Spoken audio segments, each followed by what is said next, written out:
Welcome to the party, pal. Your friendly neighborhood Master Chaos is back with you once again, and today we're talking killer babies. More specifically, the It's Alive trilogy, written and directed by Larry Cohen and put out by the fine folks at Scream Factory. This is going to be an extensive deep dive on not only the series, but the release itself. So if you have the box set, it's going to be interesting because I took notes and I've got a lot of background on the films themselves. And if you don't have the set and you've never heard of the movies, this is going to be very, very interesting for you. Warning, if you're pregnant, you may not want to watch this video because it's going to give you nightmares. Before I cut you guys off a slice of this cheesecake, I do want to remind you that we will be talking about Storytime with Master Chaos a little later on in the video. We're going to find out who provided the next installment in our growing community horror story, and I'll give you the next piece of the puzzle as well as the trivia question so you can participate in our growing new story called The Candlewood Horror. I know we're also growing our own Bigfoot, and don't worry, we will check in with Bigfoot's progress at the end of the video as well. I do want to give a quick thank you to everybody who commented on the last video where for those of you who haven't seen it, I sort of gave up my filmmaking career. It just became too difficult. You can watch the video for more details. But I want to thank everybody who came out and wished me well and tossed me some support. And I wasn't doing it to gain sympathy or get people to, provide shoulders to cry on. Nothing like that. I just sort of wanted to be honest with you guys because, that's why I'm here. I want to build trust. I want to build honesty, and I want us to be friends. I don't want us to be strangers, so I have to be honest with everything I do going forward.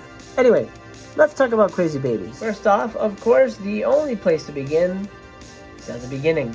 This is It's Alive, of course, written and directed by Larry Cohen. This version here includes a reversible slip, which I will show you right now. Sort of the original baby carriage cover there. I switched it out to the white poster, the original release poster, because I really kind of love this one better. I think it's much more interesting. It doesn't really tell you what the movie's about, but it doesn't matter. This disc includes 3 special features, a little bit more, but 3 that I would consider special features. Of course, you have an audio commentary from Larry Cohen.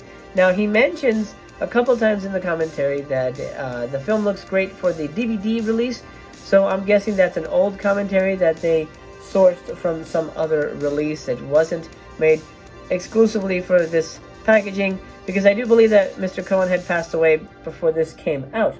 Another one of the special features on here is Cohen's Alive, looking back at the It's Alive films.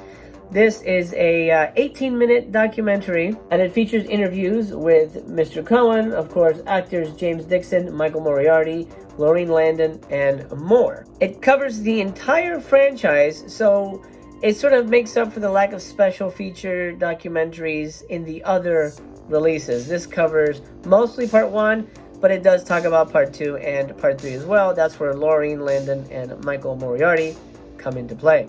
The documentary provided a couple of very interesting trivia tidbits. Of course, the baby, I'll show you the back here. For those of you who don't know the baby was created by Rick Baker, of all people. And for the suit, whenever the baby was crawling around, they would use big furniture to make it look small. The person inside the suit was Rick Baker's wife. Why was it Rick Baker's wife? Well, it makes sense if you think about it. Of course, he was working on this thing at home late at night. He needed somebody who would fit the suit, and so his wife was always there. He had access to her at all times of the day. So she became the suit actor for the It's Alive baby, believe it or not. Also, most of these films were filmed at Larry Cohen's house. I had no idea Larry Cohen had such a massive house, but almost all the films feature scenes that were filmed at Larry's old pad. Funny enough, the third feature on here, it's a 40th anniversary screening at the New Art Theater here in Los Angeles. It's a beautiful old theater I've been to a couple times. I was lucky enough to go to a screening of Fright Night, and I got almost the entire cast to sign for free. And that is amazing. I mean, except for Roddy McDowell, but I got to meet everybody. Tom Holland, who I later worked with, he appeared in one of my films, and William Ragsdale, Stephen Jeffries. I mean, it was pretty amazing. I got to get everybody for free at this one screening, which is amazing of them. Anyway, there is a feature on here, new art, 40th anniversary screening of It's Alive. It's a Q&A that they did after the screening of the film with Larry. It is not listed in these special features. I don't know if I can focus on here. It's not listed on the special features here, which is really odd. Maybe it was a last-minute addition. I don't know, but it's not on here. So just know for your sake, there are 2 featurettes technically on this and the commentary. Also, radio spot and a theatrical trailer and things like that. Now, let's talk about the film itself. One interesting fact about this movie in particular is that he was shooting another film at the same time as It's Alive. Now, he would shoot It's Alive on the weekdays, 5 days a week. On the weekends, he was shooting the sequel to Black Caesar, and that's, of course, the classic Hell Up in Harlem with Mr. Fred Williamson. Fred Williamson? Yeah, I think that's who's in that. So he would be shooting a monster movie during the week, and in the weekends, he'd be shooting a blaxploitation gangster film. So what did I think of It's Alive? I don't know that I should give a proper review. I feel if you're watching this, you know the It's Alive movies, at least the first one, very well. It's a fun movie. It's really tense. It does have some awkward elements in the editing, and maybe that's also down to production issues as well in terms of how it was shot and how quickly it was shot. But the film is solid. The acting is solid. It feels very naturalistic, which is, I think, a hallmark of Larry Cohen films, that the actors feel like genuine human beings, even being put in really unique situations. And this is certainly a very unique situation. This is a movie that's probably given a lot of pregnant women nightmares, and probably a lot of expectant fathers nightmares as well. I, for one, did not show my wife this movie, and I stayed away from it when we were expecting our children. Not that I thought this would happen to me, but you don't want to jinx things. You know what I mean? Now it's time for Story Time with Master Chaos. Yesterday I asked you what movie this quote was from. It was What a Day, What a Lovely Day. And Have Cheetah Will Travel, the winner of the 300 subscriber contest, jumped on it. He got it right with Mad Max Fury Road. He had the honor to add the next piece of the puzzle, and here it is. As Chuck stormed to the base of the mountain, he stumbled over a rock and went sprawling. I'm going to add the next piece now, and here it is. Kate had watched Chuck fall and had begun to laugh so hard that Jack Daniels was coming out of her nose. Boom! That's where we left off. Chuck's on the ground and Kate is laughing at him. And guess what? Now it's your turn to continue the storyline. So, here is the quote of the day. Answer down below with the name of the movie that the quote comes from, and you will continue the story. So, here we go. Ready? It's like a finger pointing away to the moon. Don't focus on the finger, or you will miss all that heavenly glory. What's that movie from? Answer down below. Quick, quick, quick. And we're going to continue the Candlewood horror tomorrow. Frank Davis returns again in It's Alive again. Now, of course, the first movie was a big hit for Warner Brothers, and they told Mr. Cohen, we need a sequel. So, normally, what do you do with a sequel? You try to copy the first movie, and that's essentially what happens here. A new couple is pregnant with a monster baby, and Frank Davis returns to sort of help them, guide them, make sure that their baby is safe and sound. Of course, things don't go according to plan, and we essentially get a retread of part 1. It's still a fun movie. It's still very tense. The acting, again, is very naturalistic, very believable. I mean, I like the moments between the couple in this film and how they deal with the situation. I think it's very relatable and very believable, and that's sort of a hard thing to find in horror movies, especially nowadays. The movie boasts that there are 3 babies this time, but however, there is less mayhem than what we got in the first movie. As a matter of fact, we don't even see the killer baby until 54 minutes into this 90-minute movie.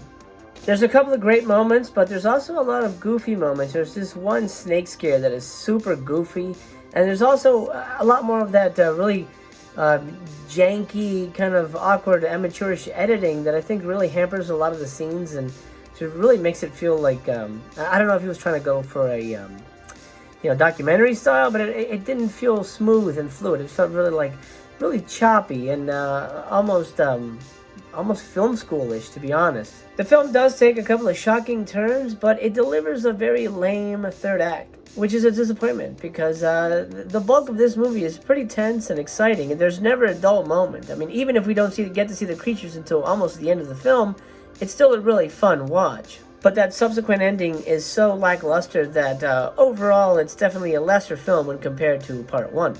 In terms of special features, there's an audio commentary by Larry Cohen that is sporadic but very insightful, and that's pretty much it, except for a theatrical trailer. Well, there's also a TV spot. You can't forget the TV spot. Before we go any further, let's check in with Bigfoot. Well, there he is. He's a lot bigger than last time. As you can see, remember the original Bigfoot would fit in one of his hands. Show us what it looks like in one of your hands. And yeah, he's a big boy. He is he's a boy. He's a big boy. Ah! We're gonna put him back for safekeeping now, and we'll check in with him tomorrow. No, get your hand out of there. Leave him alone. Let him sleep. It's Alive 3, Island of the Alive. It does a little better in the special features department. There is a 10-minute documentary with special effects artist Steve Neal and the sporadic yet insightful Larry Cohen commentary. This film, in my opinion, is the goofiest of the three, but also boasts the best cast, with Michael Moriarty and Karen Black showing up to deal with the monster babies. Of course, they play the parents of one of the monster babies, one of the new monster babies that's sprouting out throughout America. Funny enough, I thought Moriarty was in the entire series, not just in this third one, so maybe he just left such an impression on me that I figured he'd be the star of the show the whole way through. The conceit of the film is that the babies are being protected and they're being dropped off on an island where they are allowed to sort of fend for themselves and live a quiet life of, I don't know, monsterdom on this abandoned island somewhere in the Hawaiian island chain. Who knows? No, it's not really specified where they are. They're on an island, and that's basically the setup. This one does boast some very gory kills and the first and only use of stop motion in the franchise. It does take 50 minutes for us to finally get to the Island of the Alive. Now keep in mind this is a 95-minute movie, so almost toward the end is when we finally get to this island.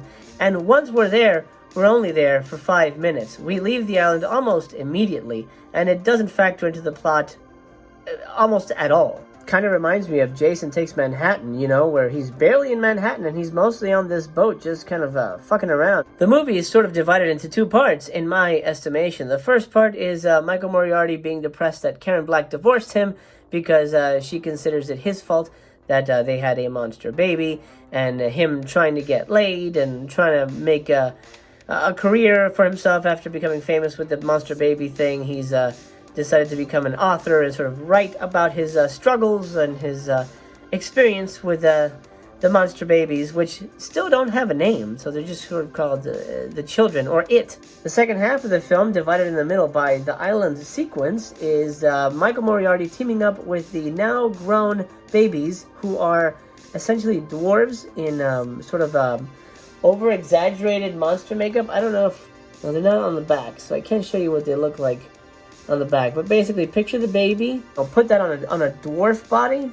That would be what the children look like now. Anyway, second half of the movie is them leaving the island and looking for Karen Black because Moriarty's son wants to reconnect with his mother. Michael Moriarty is just such a magnetic presence on screen. You just like watching that dude do his thing, and he's just fun to watch it chew up a scene. And something that was revealed in one of these special features is that Moriarty never wanted to do his takes with other actors. So whenever the camera was on him for his singles, he wouldn't be looking at anybody else. The room would be empty, and he'd just be, nailing his eye lines as he talked to the different actors. He just wanted to do it on his own, and I kind of appreciate that. I can kind of understand that. It's not so much a shy thing, but just sort of being able to be free, being able to be sort of unrestricted by people's reactions, just kind of letting it flow. And that's probably why his acting is the way it is. It's a very naturalistic, a normal everyman type of performance, and I really appreciate that about the guy. I will say the films look great. Scream Factory did a great job cleaning the films up. They look really clean and crisp. However, The sound mix is a little rough, and that may be down to just production issues and, the film's elements themselves, but a lot of the movie is mixed a little too low, so it's sort of hard to make out what people are saying at times. Overall, my favorite one is probably the first one, and my least favorite one, well, it's probably the third one, but it's also the weirdest and kind of most enjoyable one. I think that's the one that, if you're watching this in a triple feature, that's the one that would be the best one to watch when you're a little loopy, a little drowsy, because it's so bonkers. There's even a part in the film where Michael Moriarty ends up in Cuba, and Cuban soldiers help him get to the babies. Very bizarre movie, and I don't know if this is how he wrote them. I can't say 100% this is how he wrote them, but I have a feeling that Larry Cohen wrote these movies on the fly. He just kind of made it up as he went along, because they feel like they're very much slapped together, and that's kind of the charm of these movies. Honestly, that's kind of the charm of a lot of Larry's stuff. This Scream Factory set comes in a really nice box. It's a little papery thin. It's not thick. It's not a thick box like the Omen box was thicker, and I feel like the Fly box from Scream Factory, that was a little thicker. It's a little paperier, but it's good enough to house the collection right there, nestled in nice and tight. These are the kind of films that you buy nostalgically. I wouldn't, if you've never seen these films, I wouldn't pull the trigger on this until you see the movies. And if you enjoy them, then absolutely pick them up. But I wouldn't pick them up if you're new to the franchise. That being said, I'm very happy I own this. I love these movies. I remember discovering these on HBO back in the day when they had, horror movies sort of playing all throughout the day, and all of a sudden, well, it's a live thing, and it just having my mind blown by seeing a baby monster, something that's never been done before, and it just really knocked my socks off. And I'm a big fan of Larry, just as from a filmmaker standpoint. So I'm happy to own this in my collection. It looks beautiful on a shelf. I highly recommend the It's Alive box set if you've seen the movies and you enjoy the films, and you also enjoy the quality of work that Scream Factory delivers, because they've certainly knocked it out of the park with this release. Well, pal, I hope you enjoyed this little look at the It's Alive box set from the fine folks at Scream Factory. I did want to mention, just as an FYI, the first one was from 1974, second one is 1978, and then there was a big old gap of almost 10 years. The third one is 1987. What's your favorite film from the series? Part 1, 2, or 3? I'm curious. Please leave it down in the comments below. If you're new here, please consider subscribing. My name is Master Chaos, and I want to be your best YouTube friend. I do everything from Blu-ray reviews to out and abouts and Halloween-related adventures. A ton of stuff. There's a ton of stuff. If you're new here, there's a lot for you to check out. You follow the link above and go check out what you've been missing. And while you're at it, please subscribe, and I will see you tomorrow, because this is a daily show, so stay tuned. If you're old here, welcome back. I appreciate your support, and remember, you are the pumpkin to my spice. That'll do it for me, my friend. This has been your friendly neighborhood Master Chaos, wishing you a very pleasant good evening wherever you are. I myself remain to be continued.